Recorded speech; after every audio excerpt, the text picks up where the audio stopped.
मशहूर फिल्मकार स्वर्गीय बलदेव राज चोपड़ा उर्फ बी आर चोपड़ा और मेहुल कुमार सहित कई फिल्मकारों ने अपने करियर की शुरुआत फिल्म पत्रकार के रूप में की थी। बाद में वह लेखक, निर्माता व निर्देशक बने। इन्हीं में से एक और फिल्मकार हैं राजीव चौधरी। राजीव चौधरी ने अपने करियर की शुरुआत ट्रेड पत्रिका फिल्म इंफॉर्मेशन से बतौर फिल्म समीक्षक की थी। बाद में उन्होंने देवानंद राशि प्रोडक्शन सहित कई फिल्मकारों के साथ बतौर प्रचारक भी काम किया। फिर कुछ टीवी सीरियल व टीवी कार्यक्रम का निर्माण व निर्देशन किया। कोरोना से पहले राजीव चौधरी की फिल्म बेईमान लव प्रदर्शित हुई थी, जिसका निर्माण, लेखन व निर्देशन राजीव चौधरी ने किया था। इस फिल्म में सनी लियोनी और रजनीश दुग्गल की जोड़ी थी। अब बतौर निर्माता Rajiv Chaudhary film fire of love red लेकर आ रहे हैं। अशोक त्यागी निर्देशित इस फिल्म में कृष्णा अभिषेक व पायल घोष की जोड़ी है। राजीव चौधरी ने हाल ही में अपनी film fire of love red के साथ साथ अपने अब तक के करियर को लेकर फिल्मी संगम चैनल पर बातचीत की। राजीव चौधरी, फिल्मी संगम चैनल पर आपका स्वागत है। धन्यवाद। आपने पत्रकारिता से करियर की शुरुआत की थी। पत्रकारिता से फिल्म मेकिंग तक की आपकी जो यात्रा है उसके बारे में बताएं। पत्रकारिता ऐसे शुरू की थी मैं तब कॉलेज जाता था फर्स्ट ईयर, और मुझे शौक था जर्नलिज्म का, थोड़ा बहुत आर्टिकल्स लिखता था। तो उन दिनों में मैं नौकरी ढूंढ रहा था, बिकॉज हम लोग सबको उन दिनों में एक वेव था कि आप साथ में सुबह का कॉलेज करें और दिन में कुछ नौकरी करें। तो मुझे एक बंदे से पता चला कि फिल्म इंफॉर्मेशन में दे नीड रिपोर्टर्स। तो मैं चला गया फिल्म इंफॉर्मेशन में। रामराज नाटा जी जिंदा थे तभी, और कोमल नाटा जी भी आते थे, आर्टिकल शिप करते थे। तो उन्होंने कहा, रामराज जी ने कुछ लिख के बताओ। ही लाइक्ड माय हैंडराइटिंग, उन्हें मेरी बातें अच्छी लगी और उन्होंने कहा चलो आप पार्ट टाइम रिपोर्टर बन जाओ। और हमारी फिल्म इंडस्ट्री में तभी सारे ऑफिसेज होते थे शहर में, फेमस स्टूडियो महालक्ष्मी में और एयर कंडीशन मार्केट तारदेव में। तो फिल्म ट्रेड पत्रिका थी ये फिल्म इंफॉर्मेशन। तो उन्होंने कहा रामराज जी ने कि आपको फिल्म ट्रेड के बारे में ज्ञान लेना होगा, फिल्म ट्रेड की टेरिटरीज के बारे में, जो बिजनेस होता है, फिल्में कैसे चलती है दिल्ली में, पंजाब में, अलग अलग जगहों पे अलग अलग बिजनेस होता है। तो मैंने कहा ठीक है, आई एम प्रिपेयर्ड, और वहाँ से मेरी जर्नी शुरू हुई। मैं फिल्म इंफॉर्मेशन का रिपोर्टर बन गया और हर जगह जाने लगा। फिल्म ऑफिस में देव साहब के ऑफिस गया, शशि कपूर जी के यहाँ जाता था, फेमस स्टूडियो महालक्ष्मी पूरा मेरा था। फिल्म जर्नलिज्म करते करते मैंने उसी को फुल टाइम जॉब कर लिया। जब मैं ग्रेजुएशन ले ली तो मैंने कहा रामराज जी से कि I would like to do full time reporter journalist बन गया। उसके साथ साथ चलते चलते मुझे देवानंद जी ने, देव साहब, लेट देव साहब, हमारे जो एवरग्रीन स्टार एक्टर लेजेंडरी देव साहब ने मुझे कहा कि हमारी फिल्म बन रही है हम नौजवान, उन दिनों में बन रही थी, तब्बू थी उसमें, फर्स्ट फिल्म थी उसकी। तो उसमें बनी रूबन जी कर रहे थे पब्लिसिटी, मगर शायद कुछ प्रॉब्लम हो गई थी, बनी रूबन छोड़ गए थे आदि। तो उन्होंने कहा would you like to do PR, get into PR business. Dev साहब के ये स्टेटमेंट मेरे को हिट किया। मैंने कहा यार धंधा तो करना चाहिए।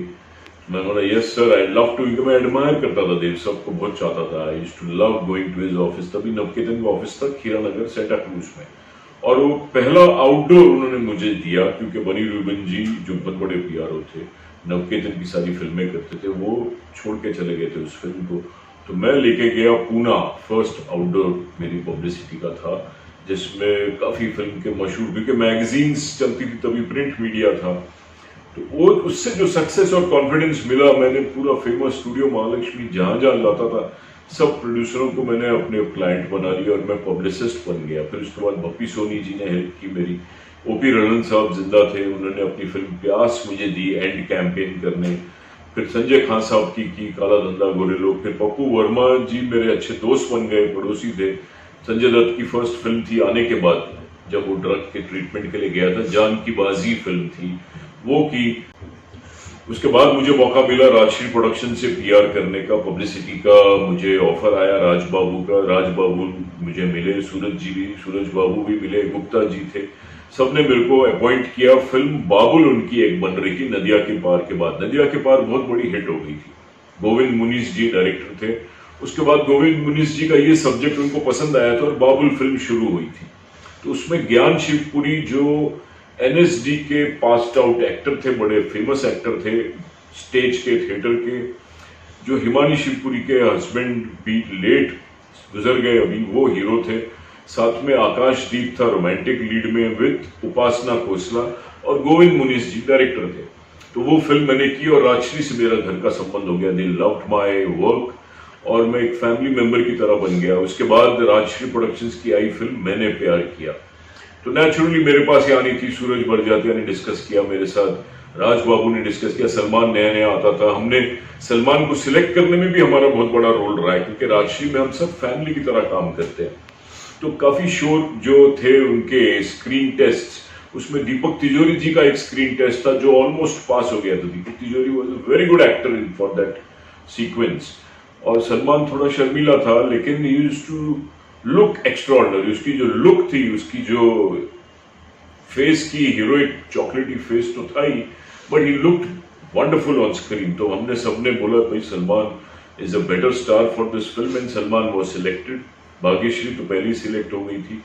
हीरो के लिए थोड़ा टाइम ले रहे थे वो, and that's how Maine Pyar Kiya started, and we did the campaign. और बाकी तो हिस्ट्री है।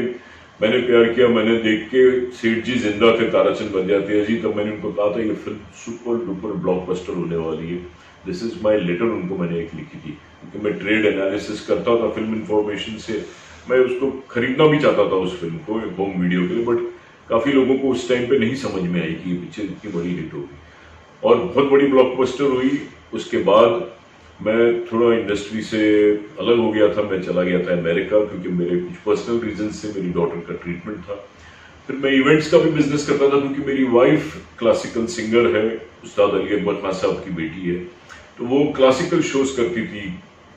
पंडित रविशंकर जी के साथ किया उन्होंने, उस्ताद अली अकबर खान साहब के साथ जो मेरे फादर इन लॉ है, जाकिर हुसैन के साथ। तो हमने फिर जाकिर हुसैन साहब के साथ बाबा अलाउद्दीन खान की मेमोरी में सबसे फर्स्ट शो किया, जो बहुत बड़ा हिट हुआ। तो ऐसे इवेंट्स करने लगा मैं, क्योंकि वो पीआर से जुड़ा हुआ था बिजनेस। इवेंट्स करते करते मैंने फिल्म प्रोडक्शन का भी काम शुरू कर दिया। मैंने फिर फिल्म बेस्ड शोज बनाए, क्योंकि फिल्म इंफॉर्मेशन में लिखता था तो मैं समझता था हमेशा कि इसको एक फिल्म मैगजीन की तरह आना चाहिए। न्यूज होनी चाहिए, रिकॉर्डिंग्स ऑफ द वीक होनी चाहिए, शूटिंग कवरेज होनी चाहिए, कुछ इंटरव्यूज होनी चाहिए। तो मुझे मौका मिला टीवी एशिया लंदन से।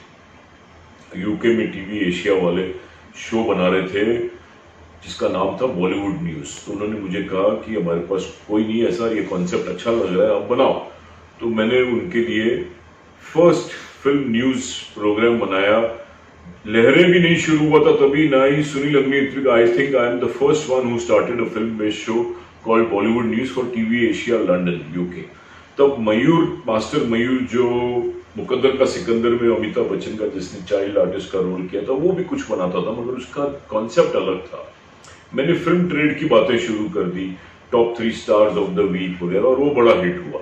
तो वो करते करते प्रोडक्शन का अट्रैक्शन आने लगी। उसके बाद मैंने काफी टीवी सीरियल्स डायरेक्ट किए। एक था इंतकाम, एक नया रास्ता एनईपीसी चैनल के लिए, फिर दूरदर्शन के लिए प्लस चैनल के लिए एक शो किया डायरेक्ट जिसका नाम था आज की ताजा खबर, अमित खन्ना साहब के लिए। करते करते फिर मैंने फीचर फिल्म बनाई जिसका नाम है बेईमान लव। सीरियल वीरियल बनाना, अचानक फिल्म बनाने का ख्याल कैसे आ गया? उनको फिल्म के लिए बजट बहुत ज्यादा होता है। फिल्म के लिए कोई इच्छा तो आदमी की होती है, you are excited all the time to make big things. तो मैं फिल्म बनाना चाहता था, तो मैंने जी को कांटेक्ट किया था, क्योंकि जी के लिए मैं बनाता था फिल्मी बातें, टीवी शो, टीवी सीरियल मेरा जी टीवी में बहुत चला। ऐसे ही फिल्म बेस्ड होता है, इट वॉज नॉट फिक्शन, कहानी फिल्म की न्यूज होती थी उसमें। तो मैंने उन दिनों में जी को रिक्वेस्ट की, अनुराग बेदी जी ने मेरा साथ दिया। उसने कहा ठीक है, we will buy your music rights, we will sponsor your songs, recording and picturization, but you must get at least somebody like Sunny Leone or some big star. तो मैं फिर सनी लियोनी जी के घर गया, उनको मैंने कहानी सुनाई। मैंने फिर कोशिश की कि चलो करते हैं। कुछ एक दो दोस्त भी थे जो बोल रहे थे हम हेल्प करेंगे, बट मेन सपोर्ट मुझे जी से मिली। जी में अनुराग बेदी जी ने मेरी काफ़ी हेल्प की इनिशियली, और सनी लियोनी से बहुत बड़ी सपोर्ट मिली कि उसने बिना कुछ टोकन लिए मेरे को एक लेटर ऑफ इंटेंट दे दी कि I like this subject and I would love to do this film. वो दिखा के मैंने जी को कॉन्ट्रैक्ट किया और उस तरह फिल्म शुरू हुई। और कुछ मैंने हेल्प भी ली लोगों से, मेरे दोस्त थे, कुछ राजकोट के हमारे फ्रेंड्स थे, कुछ और इधर उधर के डिस्ट्रीब्यूटर्स थे जिन्होंने हेल्प की, जैसे जोगेंद्र महाजन दिल्ली यूपी का। तो फिल्म हमने बना ली comfortably because Sunny Leone was a star. somehow we managed to make that film और ये फिल्म अच्छे भाव में निकल भी गई। जी ने बहुत कमाया, इंटरनेट राइट्स में बहुत अच्छा रहा, नॉर्थ में अच्छी गई। This was a safe journey. जब आपने बेईमान लो बनाई, आज ये डायरेक्टर आपकी पहली फिल्म थी, क्या उस वक्त सनी लियोनी ने नहीं कहा कि आप नए नए डायरेक्टर हैं, मैं कैसे काम करूं आपके साथ, क्योंकि उसमें सनी लियोनी स्टार थी? I am shocked. I mean, she didn't ask me this question at all, honestly. She was so convinced with the script. Sunny Leone कहानी से इतनी खुश हुई थी कि उसके शायद दिमाग में ही नहीं आया, और मैंने नरेशन बहुत कन्विंसिंगली दिया था उसको, तो वो नरेशन से उसको लगा होगा कि ये बना देगा फिल्म। और फिर उसने मेरे को बताया कि why don't you take Rajneesh Duggal. तो मैंने रजनीश दुग्गल को साइन कर लिया। लीला के सेट्स पे जाता था मैं, लीला बन रही थी तभी टी सीरीज की। But somehow she never asked. She was very convinced, I think, by the narration and by the subject, and that's how we went ahead and we made the film.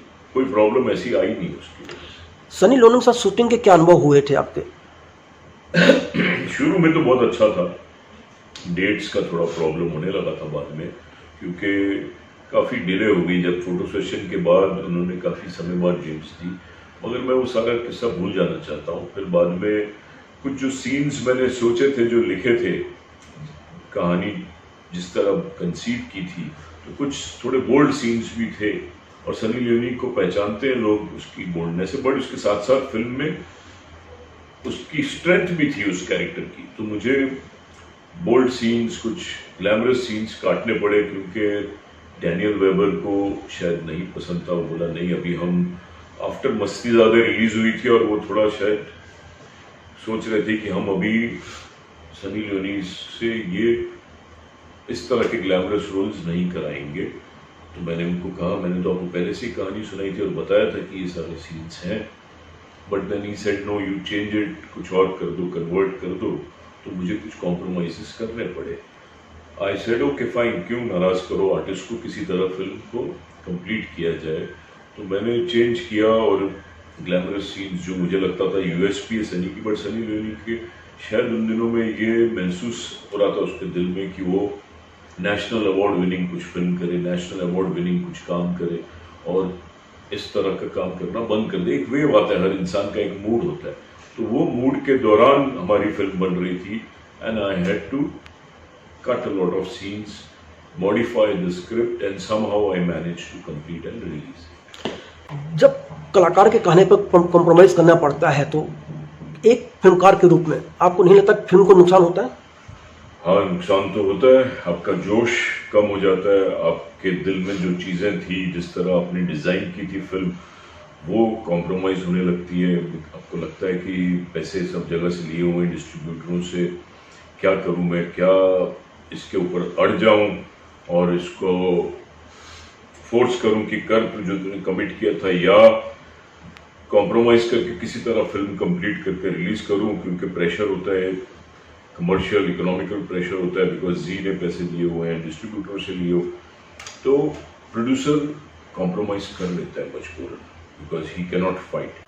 तो Sunny Leone was very cooperative, very supportive, she had agreed for all these scenes, but I think Daniel Weber के दिमाग में था कि मैं किसी तरह Sunny Leone को एक नेशनल अवार्ड विनिंग एक्ट्रेस बना दूं शायद। तो मैं ज़्यादा कुछ बोल नहीं पाया। मैंने देखा कि फिल्म डिले हो रही है इस चक्कर में, तो अक्लमंदी मैंने ये समझी कि वो जो सीन्स थे उसको काट के किसी तरह आगे कंप्लीट करूं फिल्म और रिलीज़ करूं और अपने पैसे रिकवर करूं, डिस्ट्रीब्यूटरों को डिलीवरी दूं। उससे डेफिनेटली मेरे मतलब जो कॉन्सेप्ट जो था मेरा, उसको मैंने काफ़ी घुमाना पड़ा, सीन्स घुमाने पड़े, बट समहाउ मैनेज कर लिया। तो क्या इसी वजह से अब आपने दूसरी film fire of love red सिर्फ प्रोड्यूस कर रहे हैं, डायरेक्ट नहीं कर रहे हैं? नहीं, ऐसी बात नहीं है। फायर ऑफ लव रेड की बात अलग है। यहाँ क्या हुआ था कि मेरे कुछ दोस्त हैं, जैसे सुरेंद्र जगताप और पाटिल साहब हैं, वाघमारे जी, हमारे मराठी इंडस्ट्री के दोस्त हैं, ये फिल्में बनाते रहते हैं, तो इन्होंने मेरे को एक मराठी फिल्म के लिए ऑफर किया, क्योंकि मैं पिक्चर रिलीज के बाद थोड़ा अमेरिका चला गया था कुछ समय के लिए। कुछ हॉलीवुड फिल्म हम लोग प्लान कर रहे थे जो अब तक टेक ऑफ नहीं हुई, शायद हो जाए, जिसका नाम है द इनर स्टॉर्म। तो मैं काफ़ी अमेरिका रहने लगा, आया गया, क्योंकि वहाँ राइटिंग कर रहे थे हम लोग। तो इसकी स्क्रिप्ट आई मेरे पास, तो मैंने ये स्क्रिप्ट पढ़ी जिसका नाम था भिंगड़ी, मराठी में। मैंने बोला मराठी फिल्म तो मैंने कभी बनाई नहीं, बट मराठी जानता हूँ, पैदा हुआ हूँ बॉम्बे में। बट उस फिल्म का डायरेक्टर पहले कोई और था, जिससे आई थिंक कृष्णा अभिषेक जी जो फिल्म के हीरो थे, he was not happy with the director and the producer probably was not happy. तो सब लोग परेशान घूम रहे थे, एक गाना करके आए थे, कुछ सीन्स करके आए। तो मैंने कहानी सुनी, तो मुझे कहानी समझ में नहीं आई, इतनी जोरदार नहीं लगी मुझे। तो मैंने सुरेंद्र जगताप से कहा कि यार मेरा एक दोस्त है अशोक त्यागी, वो मुझे फ़ोन करता रहता है, क्योंकि वो अशोक त्यागी जी को मैं जानता हूँ एज ए जर्नलिस्ट। जब मैं लिखता था फिल्म इंफॉर्मेशन में, तो उन्होंने फिल्म बनाई थी सुर्खियाँ, और मैं नया नया तभी आया था इंडस्ट्री में, तो उनके घर जाता था। मैंने उस फिल्म की रिव्यू भी लिखा था कि ये फिल्म सेफ है, चलेगी, फिल्म अच्छी बनी है उन दिनों में, फिल्म इंफॉर्मेशन मैगजीन में। तो अशोक जी से एक पारिवारिक रिलेशन थे। मैंने अशोक जी को प्रॉमिस भी किया था कि एक फिल्म हम लोग साथ में करेंगे, अगर मैं प्रोड्यूसर बना तो sir I will give you one film as a director, probably my first film should be with you. But in the journey of life आदमी ध्यान में नहीं रहा मुझे। जब मैंने बेईमान लव शुरू की तो मैं खुद ही डायरेक्टर प्रोड्यूसर बन गया। तो उन्होंने मुझे फ़ोन करके याद दिलाया कि यार you had promise me, return of jewel thief के सेट पे आपने बोला था कि हम बनाएंगे फिल्म साथ में, तो मेरी एक कहानी सुनो। वो कहानी मुझे अच्छी लगी, वो कहानी थी फायर ऑफ लव रेड की। तो मैंने कहानी सुनते ही मैंने कहा वाह दिस इज ब्रिलियंट। फिर बातें करते करते ऐसा लगा कि कृष्णा अभिषेक जो कॉमेडियन है, वो अगर किलर बन जाए, एंग्री यंग मैन बन जाए, तो कितनी बड़ी नॉवेल्टी होगी, क्योंकि कहानी में इतनी फायर थी, इतना दम था। मगर हीरो की जो डिमांड थी फिल्म में, वो कोई अजय देवगन टाइप हो, इंटेंस। तो मैंने और हमने सबने डिबेट किया। अशोक जी तो थे ही इस ओपिनियन की कि Krishna Abhishek is a fantastic actor. मैंने भी कहा कि he can look like a hero, he is got that face, he is got the talent, तो don't take him as a comedian all the time. तो इस फिल्म में कृष्णा अभिषेक हंसा तक नहीं, स्माइल तक नहीं की। He is through out an intense serious killer psycho type का एक बंदा है जो अपनी टेंशन में घूमता रहता है। And it is a brilliant script, climax बहुत ही नया है, सस्पेंस इज वेरी गुड। तो वी थॉट कि we should give Ashok Tyagi ji only this film. Ashok Tyagi ji खाली कहानी नहीं देना चाहते थे, also wanted to direct. I said fair enough. तो मगर मुझे सीरियसनेस उनकी नहीं लगी। मैंने कहा आप तो नोएडा में बैठे हो, अब आओगे तो हम सीरियसली इसको लेंगे। तो वो वाकई में एक वीक में बॉम्बे आ गए और हम लोग बैठने लगे, और कुदरती अपने आप एक डेस्टिनी थी कि फिल्म बननी थी अशोक त्यागी जी के साथ, और ये फिल्म बन गई and we are very happy with it. आप खुद भी लिखते हैं, खुद भी डायरेक्टर हैं, खुद प्रोड्यूस कर चुके हैं एक फिल्म। तो जब आपने अशोक त्यागी की कहानी फायर ऑफ लव रेड सुनी, तो आपको किस बात ने सबसे ज़्यादा इंस्पायर किया था?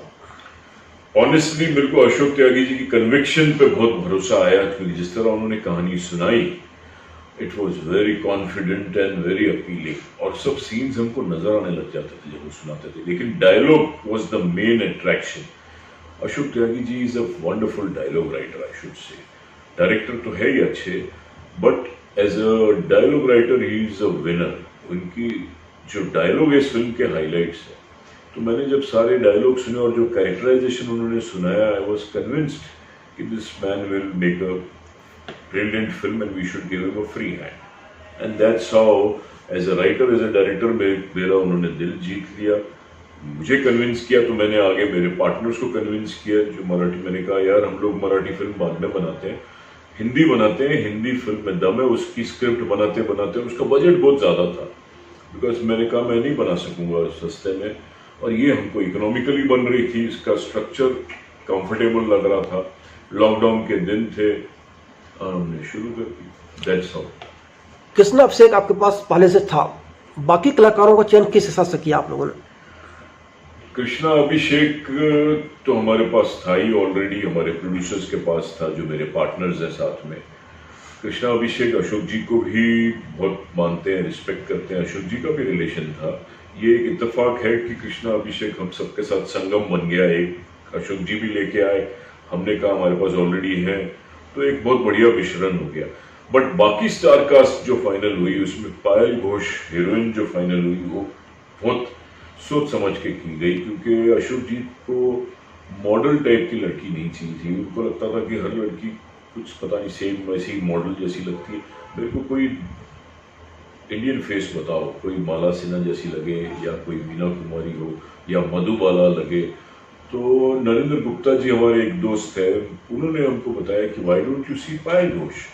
तो हम लोग पायल घोष को मिले, पायल घोष को देखते ही अशोक त्यागी जी वॉज कन्विंस्ड कि she is got a good Bengali beauty है, बट इंडियन फेस है, देसी जो मुझे चाहिए वो मुझे मिल गया। एंड उसके हमने कुछ सीन्स देखे, जो पटेल की पंजाबी में वो हीरोइन थी ऋषि कपूर के साथ, she has done such a confident job, तो वी टुक पायल घोष। फिर उसके बाद हमने सोचा जैकी श्रॉफ को लिया जाए।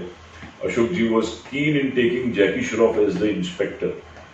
तो वहां हम लोगों के डिस्कशंस हुए, जब स्क्रिप्ट पूरी इतनी रियलिस्टिक और नेचुरल लग रही थी, मैंने सोचा कि पता नहीं कुछ फिल्म ही नहीं लगे। तो हम सब वही डिस्कस कर रहे थे कि ये फिल्म तो बन रही है आर्टिस्टिक रियलिस्टिक मगर कमर्शियल, तो why don't you go for Kamlesh Sawant, क्योंकि हमारे यहाँ मराठी एक्टर्स बहुत आ गए थे। अभिजीत श्वेत चंद्रा जो स्टार बन गया, अभी सूबेदार फिल्म उसकी हिट हुई है मराठी, वो भी है।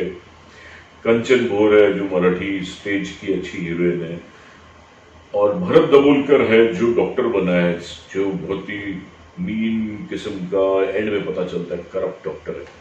लेकिन कमलेश सावंत इंस्पेक्टर के रोल में छा गया, फिट हो गया, ये मेरी चॉइस थी। भरत दाभोलकर भी मेरी चॉइस थी, क्योंकि मैंने कहा कि अगर हम फिल्मी रखेंगे ना तो नहीं चलता है। आज सबको ऑफबीट नेचुरल चीज चाहिए, बट साथ में कमर्शियल स्क्रिप्ट भी होनी चाहिए। तो ये हमको करेक्ट कास्टिंग मिल गई। आपके अनुसार film fire of love red क्या है? In short, Fire of Love Red is a suspense thriller. In short, it is a story of a man who has become a psycho because of his personal life. उसकी जिंदगी में कुछ ऐसे हादसे हुए हैं, धोखे हुए हैं उसके साथ, जिसकी वजह से वो अपने ट्रिप पे निकल चुका है। उसको खुद नहीं पता कि वो कभी कभी क्या कर देता है हेलुसिनेशन में, और एंड में जाके काफी कुछ खुलता है। टर्न्स एंड ट्विस्ट बहुत बढ़िया है, आपको पता ही नहीं चलेगा कि नेक्स्ट मूव क्या होने वाला है। I will tell you here that Krishna Abhishek अलग ही लगा है। आपने कृष्णा अभिषेक को देखा, हंसते खेलते नाचते गाते कॉमेडी करते लड़की बनते, मगर यहाँ जब आप 4 सीन्स के बाद आप भूल जाओगे कि वो कृष्णा अभिषेक आप देखते थे। कृष्णा अभिषेक इतना गंभीर, इतना इंटेंस और इतना नेचुरल लगा है। He is look like any star. Krishna Abhishek कहीं भी मुझे अजय देवगन या सलमान खान बोलो या अक्षय कुमार बोलो, किसी से कम नहीं लगा है। He looks like a hero.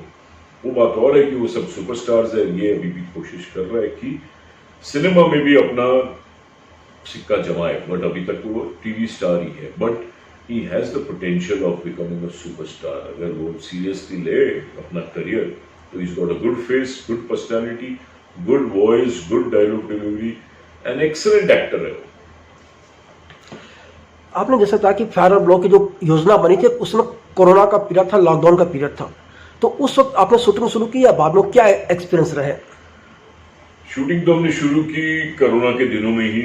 Covid था, कहीं कहीं हम लोग शूट करने गए तो कुछ प्रॉब्लम्स भी आई है, गवर्नमेंट ने बंद भी कराई, बीएमसी की परमिशन नहीं थी, सब बहुत कुछ होता था, इंश्योरेंस ले लो ये ले लो, तो बड़ी मुश्किल से हम लोग उन दिनों में शूट करते थे। बट कोरोना जैसे ही खत्म हुआ उसके बाद हमने खुल के शूट किया, कुछ पोर्शन थोड़ा बहुत इधर उधर रीशूट भी किया जो हमने कोरोना के दिन में किया था, ताकि हमको और कंफर्टेबली शूट करना पड़े। डर डर के जो काम किया था वो खुल के किया और कंप्लीट की। बट पिक्चर शुरू हुई थी कोरोना के दिनों में, कैरेक्टर्स सोचे थे कम है, लेकिन बाद में थोड़े कैरेक्टर्स भी बढ़ गए और हमने कंफर्टेबली शूट किया। फिल्म में कितने गाने हो? मैंने सुना कोई बहुत नामचीन कोई संगीतकार नहीं है। गाने हमारी पिक्चर में 3 है। संगीतकार हमारा है रिजू रॉय, जो बंगाली फिल्में करता है, कुछ एड्स भी करता है, कुछ थोड़ी बहुत हिंदी फिल्में भी की है। लंदन से डिस्टिंक्शन से म्यूजिक स्कूल से पास हुआ है, लंदन स्कूल ऑफ म्यूजिक से। गाने उसने बहुत ज़बरदस्त बनाए हैं, 3 गाने, तीनों हिट है। और शान ने गाए हैं गाने, सिंगर शान, और साथ में और भी है कुछ singers, but Shaan is the main singer of our film, जिसने कृष्णा अभिषेक की आवाज़ के रूप में गाने गाए हैं। And I think he is done a wonderful job. संगीतकार, म्यूजिक डायरेक्टर तो नया है। फिल्म तो पूरी हो गई है, अब एज ए डायरेक्टर अशोक त्यागी के बारे में क्या सोचते हैं आप? अभी मैं प्रोड्यूसर भी हूँ, तो मैं नेचुरली फिल्म साइकोलॉजिकली देखता हूँ as a producer, director, writer, but producer के तौर पे देखता हूँ तो मुझे लगता है कि it is a safe bet. जिस बजट पे हमने बनाई है, जिस तरह बनाई है, पकड़ पकड़ के, क्योंकि कोरोना में शुरू हुई थी, बहुत कम बजट से शुरू हुई थी, थोड़ा फिर बजट बढ़ गया, but still we have controlled. तो उस लिहाज से Ashok Tyagi ji has done justice to the script, he has done justice to the film. Film has definitely come out brilliant, and it will be a safe bet. इसके बाद की क्या योजना है? अब ये फिल्म रिलीज हो जाएगी अक्टूबर 20th या 28th को, हम वर्किंग में लगे हैं। तो इसके बाद हमने एक ऑलरेडी स्क्रिप्ट तैयार की जिसका नाम है शक द डाउट, जो मैं खुद डायरेक्ट करूँगा, कहानी भी मेरी है।